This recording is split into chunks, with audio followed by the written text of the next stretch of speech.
Welcome to the GDPR Weekly Show, one of the top 5 GDPR podcasts worldwide. Here is what's coming up in this week's episode. Welcome to episode 163 of the GDPR Weekly Show. And coming up in this week's episode, we have news of data breaches at the Ministry of Defence in the UK, which have potentially endangered the lives of Afghan civilians. Staying in the UK, we travel to Stoke-on-Trent, where Stoke-on-Trent Council has had a data breach revealing tenant details. We then travel to the Isle of Man, where Manx Care has been served with a GDPR enforcement notice. We then travel across to France, where shipping line CMA CGM has had a data breach. And then to the USA, and particularly Alaska, where Alaskans are being offered free credit monitoring after some state data breaches. And staying in the USA, we travel to Illinois, where the state of Illinois has at long last apologised after a data breach. Then we travel to South Africa, where credit reference agency DebtIn has suffered a data breach. And then we return to the UK, where the ICO has launched a consultation on its employment practice guidance. And then finally this week, we travel to Germany, where a German court has confirmed eligibility for GDPR claims for damages. So as always, a mixed range of articles for you this week. We hope you find the articles useful and informative. And as always, if you have any feedback for us, please do email us at feedback@gdprweeklyshow.com. We do read every single piece of feedback we receive, and wherever possible, we incorporate your suggestions for improvements into the show. Unfortunately, due to the volume of feedback we receive, it's not always possible to respond to each piece of feedback individually. And finally, just to announce that on Wednesday this week, the 29th of September, I will be speaking on stage at Olympia at the International Cyber Expo on the subject of GDPR in the post-Brexit landscape. At the end of this week's episode, you'll find details of how to obtain free tickets to the International Cyber Expo, and I look forward to welcoming many of you there. Want to ask GDPR questions live? Come and join our GDPR surgery on Clubhouse, Thursday, 4 p.m. UK time. So we begin this week with news of a data breach from the Ministry of Defence, or in fact now 2 data breaches from the Ministry of Defence, both of which could have serious consequences for Afghans who remain in Afghanistan and who may be eligible to relocate to the UK. The first breach was reported in the national press last weekend, and then it emerged earlier this week that defence officials have found another breach where an email that had the email addresses and some names of 55 people, which could be seen by all the recipients, had also been sent. The recipients, at least one of whom is from the Afghan National Army, were told relocation officials in the UK had been unable to contact them, and they were asked to update their details. The individuals affected have been contacted by MOD officials and offered advice on how to manage the potential risks. It comes after the Ministry of Defence launched an investigation on Monday into a separate data breach that led to the email addresses of more than 250 Afghan interpreters who'd worked for British forces being mistakenly shared. An email sent by the Ministry of Defence to interpreters who are seeking relocation to the UK asking for an update on their situation erroneously copied in all their email addresses, which could be seen by all recipients, showing people's names and some associated profile pictures. On this incident, an MOD spokesperson said, "We've been made aware of a data breach that occurred earlier this month by the Afghan Relocation and Assistance Policy Team. This week, the Defence Secretary instigated an investigation into data handling within that team. Steps are now being taken to ensure this does not happen in the future. We apologise to those affected and extra support has been offered to them." Ben Wallace, Defence Secretary, apologised for the first data breach on Tuesday. He said an investigation had been launched and one official had been suspended. Wallace told the House of Commons that it had been an unacceptable level of service that had let down thousands of members of the armed forces and veterans. The former Conservative Defence Minister, Johnny Mercer, who himself served in Afghanistan, said he feared there could be further similar incidents. He said, "I've been concerned from the start as to how these individuals have been treated. The whole thing was such a rush to the door when Kabul fell that these mistakes were inevitable. I personally think we've taken out people we really shouldn't have and failed to bring out the majority of those we should. I think we're only beginning to learn the scale of what's gone on here." Many of the people who work with Western forces are currently in hiding in Afghanistan from the Taliban regime, who seized power in August as the West withdrew in the run-up to the 31st of August deadline set by US President Joe Biden. While more than 17,000 people were rescued by the UK, the largest refugee evacuation since the Second World War, chaotic scenes at Kabul airport meant many of those who had assisted British troops were left behind. It's turning into quite a year for data breaches at the Ministry of Defence. In June, the Ministry launched an investigation after classified defence documents containing details about HMS Defender and the military were discovered at a bus stop in Kent, and indeed we covered that story here on the GDPR Weekly Show. These two data breaches perhaps show just how simple it is to make a data breach, and indeed in our experience, putting the wrong email addresses into CC rather than BCC on an email is by far one of the most common data breaches that occurs, and indeed one that many companies don't even think to record in their data breach register. But it also goes to show what can happen as a result of consequences of what in the face of it seems a very simple mistake. Because in this case, that simple mistake, or these two simple mistakes, have potentially put hundreds of people's lives at risk in Afghanistan. If we receive any update on this, either from the Ministry of Defence, or from the ICO, or indeed from Ben Wallace, the Defence Secretary himself, we will of course bring it to you right here on the GDPR Weekly Show. You're listening to the GDPR Weekly Show with your host, Keith Budden. Remaining in the UK, but to Stoke-on-Trent now, where 1,043 council tenants have had their data breach in an email blunder. The email addresses were leaked by Unitas, Stoke-on-Trent City Council's maintenance company, which sent out an email to customers on Friday morning telling them that its online repairs portal was unavailable due to an update. But due to what it's referring to as a regrettable addressing error, the employee who sent the email placed the addresses of all 1,043 recipients in the two address box, or the CC box, rather than the BCC box, meaning that all the addresses were visible to every person who sent the mail. A follow-up email was sent nearly 8 hours later informing the recipients of the data breach and asking them to delete the original email. Unitas has apologised for the error and is now investigating how it happened. It's understood that the incident has also been referred to the Information Commissioner's Office, the ICO. The email states, due to a regrettable addressing error, the email contained personal data, your email address, which should not have been distributed. Please delete the original email and all of its contents. We apologise for the error and can confirm that we are currently investigating the incident. While the personal data leak was limited to email addresses, some contain the full name of tenants, and an email address typically used as logins for various websites, tenants could potentially be exposed to hacking attempts. One of the tenants affected by the data breach said, I'm more annoyed by the fact they sent a second email asking people to delete the first email like it was nothing serious. Not to mention that my email address has now been sent to over 1,000 people without my knowledge. Opposition Labour Group leader Jane Ashworth is calling for Stoke Council to review its systems and training to ensure the mistake does not happen again. She said, I hope that this breach doesn't lead to problems for council tenants in terms of their email addresses being used to gain access to their financial and commercial accounts. But the most important thing now is that the council reviews the training and technology around privacy. My gut feeling is this won't be a case of just scapegoating the poor woman who sent the email. This isn't just a mistake by an individual, it's a problem with the system. It shouldn't be possible to do something like this. If we receive any further update from Stoke Council or indeed from the ICO, we will bring it to you in the next available episode of the GDPR Weekly Show. Contact us on helpdesk@gdprweeklyshow.com. To the Isle of Man now, and Manx Care has been hit with an urgent enforcement notice for failing to comply with GDPR. The complainant claimed that it had taken Manx Care more than 4 months to return their personal information. Manx Care has been served with an urgent enforcement notice for failing to allow someone access to their personal information. The report from the Information Commissioner, and it should be noted that the Isle of Man has its own Information Commissioner, this is not the ICO, it's the Isle of Man Information Commissioner, was sent on the 17th of August and came less than 2 weeks after the health body came under fire for its GDPR responses. Manx Care is said to have taken more than 4 months to provide information requested by data subjects. Amongst several claims of errors in the process, the Commissioner says Manx Care didn't undertake sufficient targeted searches and failed to take simple logistical steps in its response. It's requested that Manx Care returns the information to the individuals involved as a matter of urgency. Further delay of more than 30 days, it adds, could cause the individual additional damage or distress. In reply, a Manx Care spokesperson said, Manx Care acknowledges the urgent enforcement notice and confirms it has provided the required information to the claimant. French shipping company CMA CGM has issued a statement confirming that it has experienced a data breach. In the written statement, the company sought to downplay the significance of the breach and reassure customers after rumours of a second significant breach in the company's systems in a year.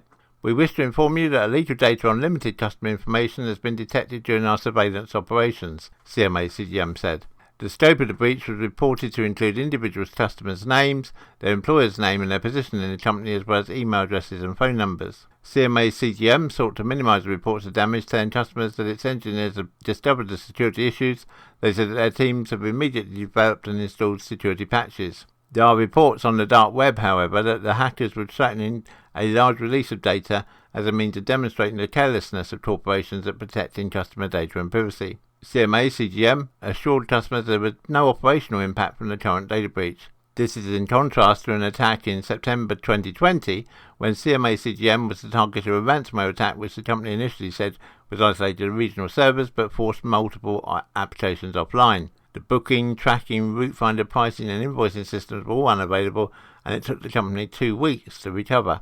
If we get any further update on this from CMA CGM, we will of course bring it to you in the next available episode of the GDPR Weekly Show. Want to ask GDPR questions live? Come and join our GDPR surgery on Clubhouse, Thursday, 4 p.m. UK time. To Alaska now, and free credit monitoring services will be made available to all Alaskans starting on September the 27th, following a cyber attack on the Department of Health and Social Services. Authorities said the attack is believed to have breached databases containing residents' protected information. Because of an ongoing criminal investigation, exact details of who's behind the attack and exactly what information was accessed is not being shared at this time, DHS Commissioner Adam Crum said on Thursday in a news conference. However, DHSS said databases access contained information protected under the Federal Health Insurance Portability and Accountability Act and the Alaska Personal Information Protection Act. Federal law requires Alaskans to be notified when information may have been compromised. Crum said at a news conference beginning on September 27th that emails would be sent to Alaskans who submitted permanent fund dividend applications with instructions on how to apply for free credit monitoring. In a statement, the department said that the same day that a toll-free phone number would be set up to help Alaskans with their applications between 5 a.m. and 5 p.m. It is a fair statement to say that any Alaskan could have been compromised by this, Crum said. DHSS said the breach was conducted by a highly sophisticated state-sponsored entity and has retained the services of cybersecurity companies FireEye and Mandiant. According to DHSS, FireEye said the attacker was a highly sophisticated group known to conduct complex cyber attacks against organisations, including state governments and healthcare entities. At several points in the news conference, Crum said he could not answer certain questions about the identity of the attacker and cited the ongoing criminal investigation. Crum did say that cybersecurity experts believe the attack is no longer ongoing and that the attacker has been removed from DHSS systems. However, DHSS was forced to shut down its databases and revert to manual input of information, Crum said, which has been very time-consuming for its staff. Some DHSS databases have been restored, but the shutdown has led to large backlogs of requests for various vital records such as birth certificates and marriage certificates. The breach was originally announced in May when DHSS took many of its systems offline. DHSS is not the only state department to be a victim of a malware attack. Also in May, then Chief Justice of the Alaska Supreme Court, Joel Bolger, announced that the court itself was a victim of a cybersecurity attack. In December 2020, the Alaska Division of Elections announced it had been attacked and that potentially 113,000 Alaskans' voter information had been exposed. When we get any update from the state of Alaska, we will of course bring it to you right here on the GDPR Weekly Show. Remaining in the USA and travelling to Springfield in Illinois now, 10 months after a data breach within the Illinois Integrated Eligibility System, IES, the state is now acknowledging their mistake. In a statement, the state of Illinois said, pursuant to the requirements of the Health Insurance Portability and Accountability Act, 45 CFR sections 164.400 to 414, the Illinois Department of Healthcare and Family Services and the Illinois Department of Human Services, collectively the departments, in conjunction with the Illinois Department of Innovation and Technology, are notifying the media of an incident within the State of Illinois Integrated Eligibility System, IES. IES is the eligibility system for record of state-funded medical benefits programs, the Supplemental Nutritional Assistance Program, SNAP, and temporary assistance for needy families. On November 24, 2020, the state discovered an issue within IES. Upon investigation, the departments discovered that household members who were once on a case and had their access removed could still see information even after they were no longer part of that case. This means that if the head of the household removed or requested removal of a prior household member from the case, the removed member still had the ability to access the case. The information that potentially could have been accessed in a limited number of attempts included system-generated notices and documents uploaded by customers.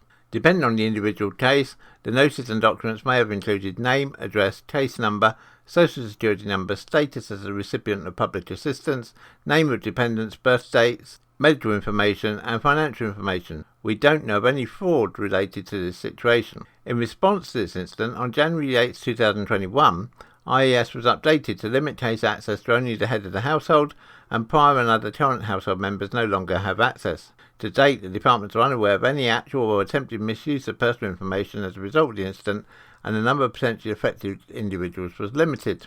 The departments notified the members of the Illinois General Assembly on July 29, 2021, the potentially affected individuals on September 9, 2021, and the Office of the Illinois Attorney General on September 10, 2021. The department also provided the potentially affected individuals with contact information for credit reporting agencies and the Federal Trade Commission, as well as a dedicated phone line to provide assistance and further information. The assistance line is available until December 8, 2021. The department made the updates so that this does not happen again. The privacy of our customers and their families is of paramount importance. Want to ask GDPR questions live? Come and join our GDPR surgery on Clubhouse Thursday, 4 p.m. UK time. To South Africa now, and more than 1 million South African citizens have potentially had their personal data exposed after a ransomware attack at a debt recovery services firm. The company, Debt In Consultants, confirmed this week that it had been the victim of a cyber attack which resulted in a significant data breach of consumer and employee personal information. More than 1.4 million South Africans are suspected to have been impacted by the incident, after Debt.in says that their data was illegally accessed from servers in April this year. Compromised information may include customer names and contact details, employment and salary information, and debt-related information, including payments and balances owed to Debt.in. The Durban-based company said the data leak only came to light last week with the discovery that confidential consumer data and voice recordings of calls between Debt.in, debt recovery agents and financial services customers have been posted on hidden internet sites that are only accessible by a specialised web browser. Debt.in confirmed one of our partners alerted Debt.in to the stolen personal data files while doing a routine, highly focused sweep of data posted on the hidden collection of websites that can only be accessed by specialised browsers. The company was able to definitively confirm that the data was the personal information of customers on September the 17th. Following the discovery, Debt.in said it's working with authorities to rapidly gather facts, resolve the issue, and provide ongoing information to clients. In a statement, Mark Essie, CEO, said, Debt.in deeply regrets this cyber attack and we apologise unreservedly for the inconvenience and anxiety this data breach has caused our clients and their customers. We are taking this matter very seriously in this age of highly sophisticated information and security threats and an estimated 17 billion cyber attacks around the world every day. Debt.in is committed to doing all it can to protect clients' information. We reiterate that we view this attack as the act of malicious cyber criminals. From the time this data breach was detected, our guiding principle has been to put our clients first, and we will continue to do so. Debt.in also provided a guide for customers detailing what happened and future steps it will take. You're listening to the GDPR Weekly Show with your host, Keith Budden. If you listened to last week's episode of the GDPR Weekly Show, you will know that we mentioned about the consultation which the UK government has launched into the future of UK GDPR. The ICO has also launched a separate consultation. This consultation closes on the 21st of October 2021 into its guidance for employment practices. The ICO explains that they previously published detailed employment practice guidance, including the Employment Practices Code, Supplementary Guidance and the Quick Guide. Much of this has changed since the guidance was originally published, both in terms of data protection law and the way everyone works. The ICO say that they're planning to replace their existing guidance with a new, more user-friendly online resource with topic-specific areas. They want to make sure that their new guidance addresses the changes in data protection law, reflects the changes in the way employers use technology and interact with staff, and meets the needs of the people who use their guidance products. The ICO is seeking input from relevant stakeholders, including employers, professional associations, those representing the interests of staff, recruitment agencies, employment dispute resolution bodies, workers, volunteers and employees, as well as suppliers of employment technology solutions. They will use the responses they receive to inform their work in developing this resource. They explain that where they use the term worker in this tool for views, they are referring to employees, contractors, volunteers, gig and platform workers, as all of these relationships will be covered in the guidance. There are 2 ways to participate in the survey. You can either complete the online survey, which you can find on the ICO website, or you can fill in the Word document which has the same information. And again, you can download the Word document from the ICO website at ico.org.uk. If you do choose to email in your views, then you should email them to employmentguidance@ico.org.uk. To Germany now, and the question of what is needed for successful damages claims under Article 82 of the GDPR. This is an aspect which continues to keep courts busy, not just in Germany but across the EU. However, there is now some precedent which is starting to take shape. This was again recently shown by the ruling of the German Higher Regional Court of Brandenburg on the eligibility criteria for GDPR damages claims. The circumstances of this particular case were as follows. The claimant had their name and picture unlawfully published online, following which they claimed for damages under GDPR. According to Article 82, paragraph 1 of GDPR, any person who suffered material or non-material damage as a result of an infringement of GDPR shall have the right to receive compensation from the controller or processor for the damage suffered. However, the court rejected the claim and ruled that a claim for damages under Article 82 of GDPR can only succeed if there is concrete evidence of material damage, which was not the case in this matter at hand. Now, of course, this also is backed up by the case we previously reported here on the GDPR Weekly Show in the Higher Regional Labour Court of Baden-Württemberg and the Higher Regional Court of Bremen, having already considered that Article 82 paragraph 1 GDPR claims for compensation require the claimant to show concrete evidence of damage. Simply making an allegation of damage is not enough. Nonetheless, the decision of this new court shows an increasingly clear direction being taken by courts regarding the materiality of damage required to substantiate a claim, as well as the corresponding burden of proof. Regarding the request for a preliminary ruling before the CJEU, the Court of Justice of the European Union, the court stated there is no need to refer the matter to CJEU, as the wording of Article 82 paragraph 1 and 3 GDPR was clear. This position does not contradict the January 2021 decision of the German Federal Constitutional Court. Indeed, the question before the court related to whether or not the claimant had suffered damage at all, while the German Federal Constitutional Court, agreeing that the claimant had suffered damage, instead had to decide whether or not the material threshold for damages had been reached. While the CJEU's ruling on the request for a preliminary ruling by the German Federal Constitutional Court on a material threshold applying to damages claimed under Article 82 of GDPR is still to be adopted, the court's decision should be welcomed as it brings greater clarity to an area whose boundaries are still being explored. Contact us on helpdesk@gdprweeklyshow.com. And finally, just a reminder that I will be speaking at the International Cyber Expo at Olympia on the 28th of September, so this coming Wednesday. It's not too late to apply for your free ticket to the exhibition, which is running alongside the International Security Expo, so you get 2 exhibitions in one at Olympia in London. And if you'd like a free ticket, then register now at https://www.internationalcyberexpo.com/register-free-passes. I really hope you do come along, and if you come to the exhibition, please do come along to the Global Cyber Summit stage at 2:15 on Wednesday to hear my talk on GDPR in the post-Brexit landscape. I look forward to seeing you at the exhibition, and if you are a listener to the GDPR Weekly Show, please do come up to me afterwards and introduce yourself, because it's always great to meet my listeners in person. The GDPR Weekly Show is an Insurity production. Until next time, bye-bye.